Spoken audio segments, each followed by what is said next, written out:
یوں کہہ کے حسن کے پاس سے گزر گیا. چھوڑ دیا نا اقتدار, کیا ہے اب تمہارے پاس؟ کیوں قوم تمہارے پاس رہے؟ کہا وہ جو تیرے گھر کے پیچھے ایک کھنڈر ہے, اس میں ایک ٹوٹا کمرہ ہے, اس میں ایک ٹوٹا ہوا سڑا صندوق ہے جسے تو نے کباڑ سمجھ کے پھینک دیا. کہا آپ کو کیسے معلوم؟ کہ اسی پہ تو ہماری حکومت ہے, یہی تو ہماری حکومت ہے. تو سمجھ جائے ہم نے حکومت چھوڑ دی. جا اس میں اشرفیاں بھری ہوئی ہیں, 7 پشتوں تک وہ دولت تیرے یہاں چلے گی. جا اٹھا کے وہ سڑا ہوا صندوق کھول کے دیکھ. اہل سنت بزرگ ہیں قریشی صاحب جنہوں نے یہ واقعہ لکھا اور کہا 7 پشتوں تک اس مفلس کے گھر میں وہ دولت چلی جو حسن نے بتائی.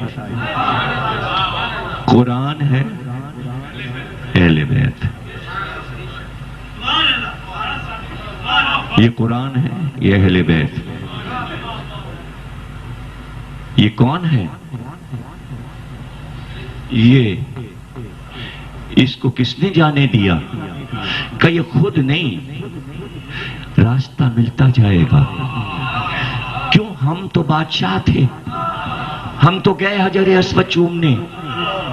حشام بن عبد الملک کہہ رہا ہے ہم حاکم ہیں عرب و عجم کے, ہمیں تو راستہ نہیں ملا. یہ کیسے جا رہا ہے؟ یہ تو کائی کی طرح مجمع پھٹتا جا رہا ہے. یہ اس کو راستہ کیوں مل رہا ہے؟ اچنبھا بڑھ رہا ہے, حیرانی بڑھ رہی ہے, شاہی کی حیرانی.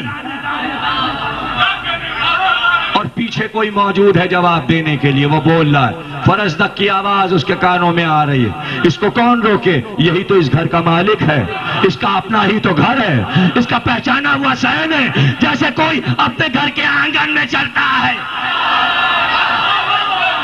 یہ اپنے گھر میں چل رہا ہے.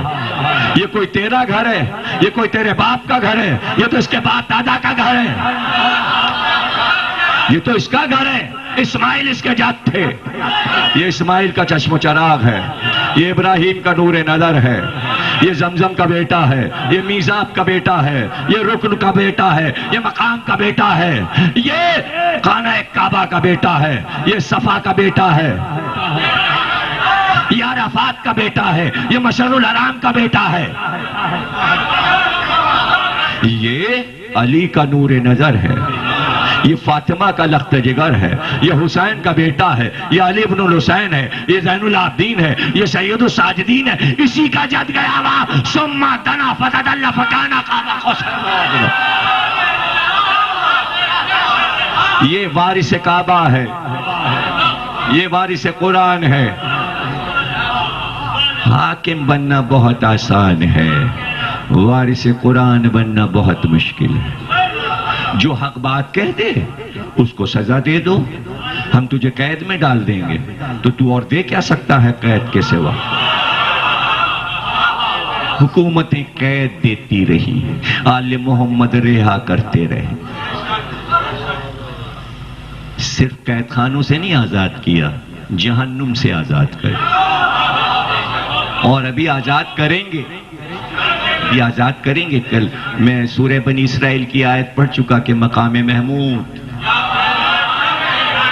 مقام محمود کل پڑھ چکا. سورہ بنی اسرائیل کی آیت میں نے پڑھی کہ عنقریب ہم آپ کو مقام محمود پر لے آئیں. جو مقام محمود پر ہوں. فرزدق نے پڑھ کے بتایا کیا ہے تیرا تخت و تاج. قرآن میں ایسی کوئی دعا نہیں ہے اللہ فلانے ملک کی حکومت دلا دے,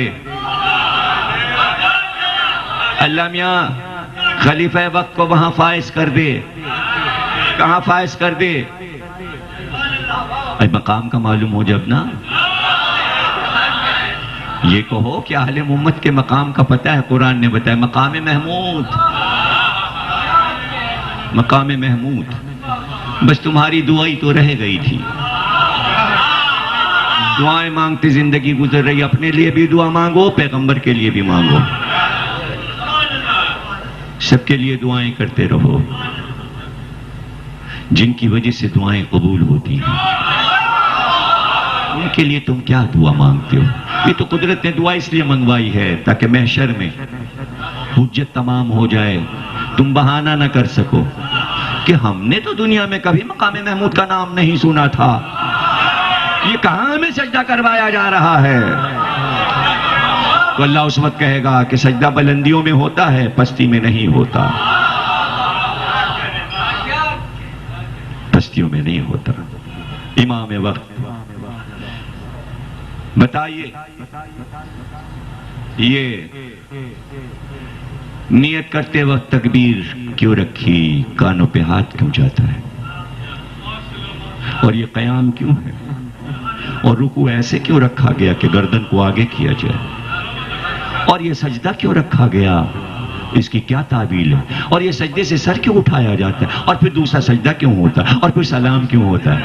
ارے تو پوری نماز تو نے پوچھ لی اور پوچھ رہا ہے تعبیر؟ کب سے پڑھ رہا ہے؟ کارسے سے پڑھ رہے ہیں اور تعبیر نہیں معلوم، آج پوچھ رہا ہے کہ سن سن، ہاتھ کان تک آتے ہیں۔ یہ اس بات کی گواہی ہے کہ پروردگار توحید کو ہم نے حواس سے نہیں پہچانا، تو وہ ہے جسے آنکھ سے نہیں دیکھا جا سکتا۔ بھائی جملے ضائع نہ کیجیے گا، امام بول رہا ہے پروردگار ہم نماز میں تیری بارگاہ میں تیری توحید کی گواہی دینے آئے ہیں، لیکن ہم نے تجھے آنکھ سے نہیں دیکھا، دہن سے نہیں سمجھے، چھو کے نہیں سمجھا، لم سے نہیں سمجھا، صرف کانوں سے سنا ہے۔ ایک گواہی پر توحید ہے، کانوں سے سنا ہے کہ تو ایک ہے۔ فلسفہ ہے، بہت دیر میں سمجھو گے، ہمیں معلوم ہے، وقت نہیں ہے کہ میں سمجھا سکتا۔ بھائی آپ نے اللہ کو دیکھا ہے؟ نہیں دیکھا نا؟ چک کے دیکھا ہے کیا اللہ کو؟ مطلب کیسے مانتے ہو؟ کس طرح یہ سارے اسلام والے اللہ کو مان رہے ہیں؟ آنکھ سے نہیں دیکھا، چھو کے نہیں دیکھا، سونگ کے نہیں دیکھا، چک کے نہیں دیکھا۔ توا حواس خمسہ میں صرف ایک چیز ہے نا جس پہ گواہی ہے کہ اللہ ہے، سن کے ایک اللہ اکبر۔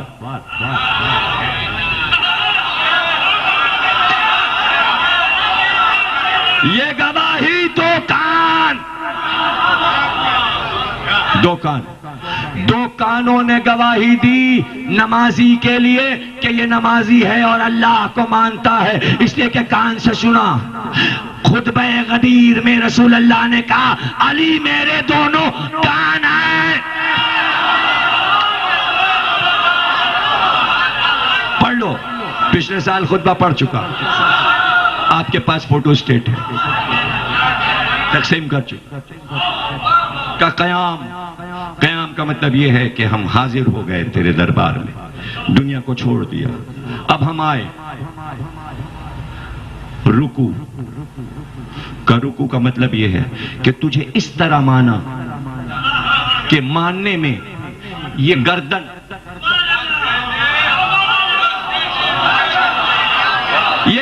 پیش کی اگر قطع بھی ہو جائے تو کفر اختیار نہیں کریں گے۔ معصوم بول رہا ہے، آج تک کسی نے نماز اس طرح سمجھائی؟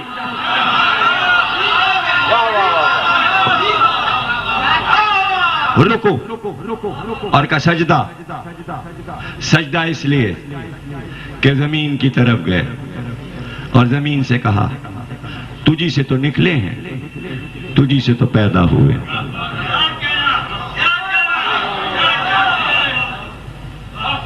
میری اصل تو ہے، سر اٹھا کے بتایا، اس طرح نکلے۔ دوسرا سجدہ کہ پھر تیری ہی طرف پلٹ کے جانا ہے۔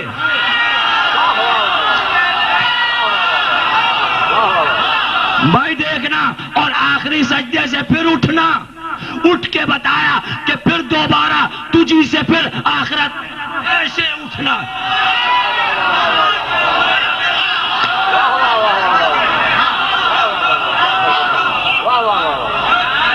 اور پھر سلام، نبی پہ سلام کہ اگر تو نہ ہوتا تجھ پر سلام کہ دین تو نے سمجھا دیا تیرے، اور اگر یہ نہ سمجھے تو پھر یہی رہ گیا زانو پیٹنا۔